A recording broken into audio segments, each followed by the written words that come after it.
अस्सलामुअलैकुम रहमतुल्लाहि व बरकातुहू। हम आपके मलिक मुबशर अहमद और आज हम अपने वीलॉग के साथ हाज़िर हुए हैं। तो फ्रैंकफर्ट का ये एक एरिया है जहाँ पे ये गार्डन है, ये पार्क है एक, और ये पार्क जो है ये दरिया के साथ साथ है बिल्कुल।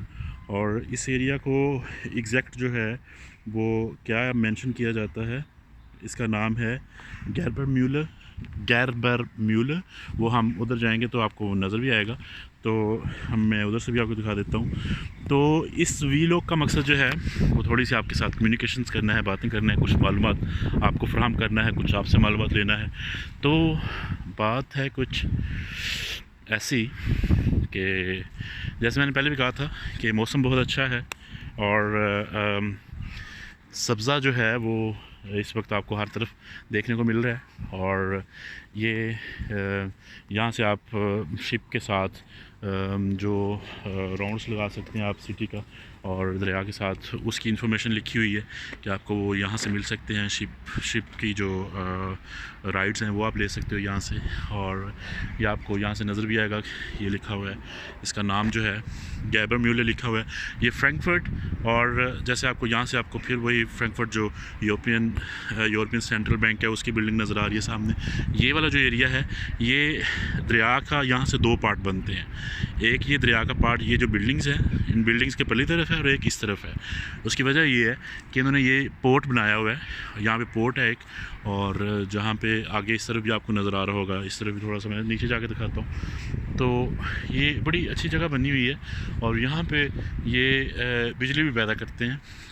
बिजली घर भी है इनका, छोटा सा, इतना बड़ा नहीं। वो एरिया है पिछली तरफ, वहाँ पे बिजली घर है उसके नीचे। वहाँ पे मैं कभी चांस मिला तो हो सकता है वहाँ पे भी आपको लेके जाऊँगा। तो ये पोर्ट का एरिया है दरिया का। और फ्रैंकफर्ट और ओफनबाग सिटी जो है, ओफनबाग सिटी जो है, ये जो पुल है उस पुल से उस तरफ ओफनबाग है, इस तरफ फ्रैंकफर्ट है, और फ्रैंकफर्ट इस तरफ, फिर इस तरफ आपको घूमते घूमते जो है ना, ये सारा एरिया जो है ये फ्रैंकफर्ट का एरिया है। और अभी एक शिप आ भी रही है, लेकिन ये माल बरदार जो शिप होती है जो गुड्स को ट्रांसपोर्ट करती है, वो वाली शिप आ रही है। और यहाँ से फ्रैंकफर्ट का जो व्यू है वो आपको नज़र आ रहा होगा। और बड़ी बड़ी बिल्डिंग्स जो हैं। फ्रैंकफर्ट एक सिटी जो है ये एक मल्टी कल्चरल सिटी है। यहाँ पे आलमोस्ट हर नेशनलिटी के लोग जो हैं वो पाए जाते हैं। ये बैंक्स का सिटी है, और इसमें बड़ी बड़ी इमारतों का जो है वो एक क्या कहें उसको, कि ये एक बड़ी बड़ी इमारतों का सिटी है। यहाँ पे बहुत बड़ी बड़ी इमारतें हैं, और बहुत आपको अजूबे इमारतों के जो हैं वो भी नज़र आते हैं। वैसे तो इमारतें बड़ी बड़ी तो अब हर जगह पे भी हैं, न्यूयॉर्क में भी है, आपको दुबई में भी मिल जाती हैं, ठीक है, हर जगह मिल जाती हैं। तो हर जगह की अपनी अपनी थोड़ी सी होती है। तो लाइक ये अभी एक शिप जा रहा है, और लोग जो हैं वो इस वक्त इंजॉय कर रहे हैं बहुत ज़्यादा। और मौसम अच्छा है, थोड़ा सा, इतनी गर्मी भी नहीं है, इतनी सर्दी भी नहीं है, और मिक्स सा जो है ना वो मौसम है, और लाइक अच्छा मौसम है। और बाकी हमने जो आपके साथ कुछ अच्छी बातें भी शेयर करनी चाहिए। वीलॉग्स को फ्री में नहीं जाने देना चाहिए, कि कुछ ना कुछ तो अच्छी बातें उसके अंदर होनी चाहिए। और कुछ अच्छी बातें, कुछ दिन पहले मेरी सिस्टर ने एक पोस्ट शेयर की थी जो कि बहुत ही अच्छी थी। तो मेरा दिल था कि मैं उसको इस वीलॉग के ज़रिए आपके साथ शेयर करूं।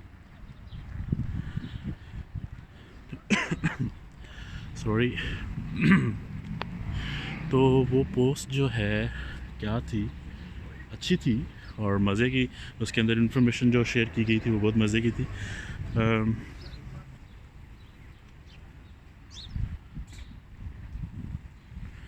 वो कहता है कि एक फल बेचने वाले से पूछा इस अंगूर के गुच्छे की कीमत। वो बोला 120 रुपये। पास ही अलग कुछ मुख्तलिफ टूटे हुए जो गुच्छों से उतर जाते हैं, वो अंगूर भी पड़े हुए थे। तो उस बंदे ने फ्रूट फ्रोश जो था उससे पूछा कि इसका भाव क्या है। वो कहने लगा पहले याद रखेंगे, पहले जो उसने 1 किलो का जो गुच्छे के साथ अंगूर थे उसकी कीमत उसने 120 रुपये पर किलो बताई। और उसके बाद फिर जब उसने साथ ही पड़े हुए जो गुच्छे से उतरे हुए थे उनका उसने जब पूछा कि इनकी क्या कीमत है, तो उसने बोला कि इनकी कीमत जो है वो 45 रुपये पर किलो है। तो जब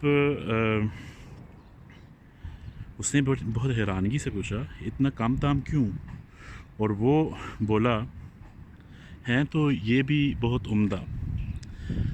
फ्रूट फ्रोश जो था वो कहता हैं तो ये भी बहुत उम्दा, लेकिन ये गुच्छे से टूट गए हैं। इसी वक्त मेरे जहन में ये बात गर्दिश करने लगी। वो जो अंगूरों का भाव पूछने वाला जो ग्राहक था वो कहता है कि इसी वक्त मेरे जहन में ये बात गर्दिश करने लगी कि अपने ख़ानदान से अलग होने पर हमारी कीमत आधी से भी कम रह जाती है। वक्तन वाक़यातन इत्तेहाद व इत्तेफाक में ताकत है। इत्तेहाद जब मिट्टी ने किया तो ईंट बन गई। बात जो है बड़ी मज़े की है, और समझने वाले जो हैं, अकल रखने वाले जो हैं, अगर थोड़ा सा गौर करें तो उनको बहुत अच्छी चीज़ मिल सकती है, बहुत अच्छी समझ मिल सकती है यहाँ से, अगर थोड़ी सी कोशिश करें तो। वो कहता है वाक़यातन इत्तेहाद और इत्तेफाक में ताकत है। इत्तेहाद जब मिट्टी ने किया तो ईंट बन गई, ईंटों ने किया तो दीवार बन गई, दीवार ने किया तो घर बना। ये बेजान चीज़ें हैं, ये जब एक हो सकते हैं तो हम इंसान हैं। कहने का मतलब है कि ये बेजान चीज़ें जब एक हो सकते हैं तो इतना बड़ा कुछ तैयार कर सकते हैं। मिट्टी जो है वो मिलती है तो वो ईंट बना देती है, ईंट आपस में मिलती हैं तो दीवारें बना देती हैं, दीवारें मिलती हैं तो वो घर बन जाते हैं। तो ये बेजान चीज़ें मिलने के बाद, इनके मिलाप के बाद जो है एक बड़ी अच्छी चीज़ बन जाती है। तो हम इंसान जो हैं वो एक क्यों नहीं हो सकते? हमारे अंदर इत्तेफाक, इत्तेहाद और ये जो यूनिटी है ये क्यों नहीं आ सकती? हम एक दूसरे के साथ हसद, बगावत और बुग़्ज़ ही हमेशा क्यों रखते हैं? तो इसको सोचना पड़ेगा और इस पे गौर करने की ज़्यादा ना करें, थोड़ा थोड़ा गौर किया करें, और ऐसी चीज़ें जो हैं इन पे थोड़ा सा तदब्बर करने की भी कोशिश किया करें, और क्योंकि ये आपके लिए ही होती हैं। और कोशिश किया करें कि एक दूसरे के साथ शेयर किया करें, अच्छी बातें जो हैं शेयर किया करें। मेरे इस वीलॉग बनाने का मकसद जो है, ये मेरे इस चैनल का जो मकसद है, कोई अर्निंग करना नहीं है, और जस्ट अच्छी बातें जो हैं वो मिलती हैं तो वो आप सबके साथ शेयर करना, अपने तरीके से शेयर करना, सिर्फ ये मकसद होता है और कोई मकसद नहीं होता। तो बाकी खुश रहें, खुश रहने दें, इंजॉय करें ज़िंदगी को। ज़िंदगी जो है बहुत हसीन है, और बहुत थोड़े से लम्हे के लिए, थोड़ा सा एक वक्त है, उसके लिए ये ज़िंदगी हमें मिली है। इसलिए इसको ख़ुद भी खुश हो के गुजारें, दूसरों को भी खुशियाँ देने की कोशिश करें, जितनी आपके अंदर तौफ़ीक है या जितनी आप दे सकते हैं। तो कोशिश करें कि आसानियाँ पैदा करें, ना कि मुश्किलें पैदा करने वाले बने। आसानियाँ पैदा करने वाले इंसान जो होते हैं वो हमेशा कामयाब व कामरान रहते हैं, और जो लोग आसानियाँ पैदा करते हैं उनकी कब्रों पर भी रश ख़त्म नहीं होता, और जो लोग मुश्किलें पैदा करते हैं उनकी बड़ी बड़ी हवेलियाँ भी गुंजान देखी गई हैं, वीरान देखी गई हैं। तो इसलिए कोशिश किया करें कि जहाँ पे भी हतुल वसा आपसे मुमकिन हो सकता है वहाँ पे आसानी पैदा करें, और आसानी पैदा करने में ही भलाई है, इसी में ही आपकी आक़िबत संवरेगी, और इसी में इंसानियत है। तो इसके साथ साथ अब हमें दें आप इजाज़त। तो नेक्स्ट टाइम के लिए आपसे फिर मिलेंगे, फिर किसी नए वीलॉग के साथ। तो आप भी इंजॉय करें, हम तो कर ही रहे हैं। फिर अल्लाह दे हवाले।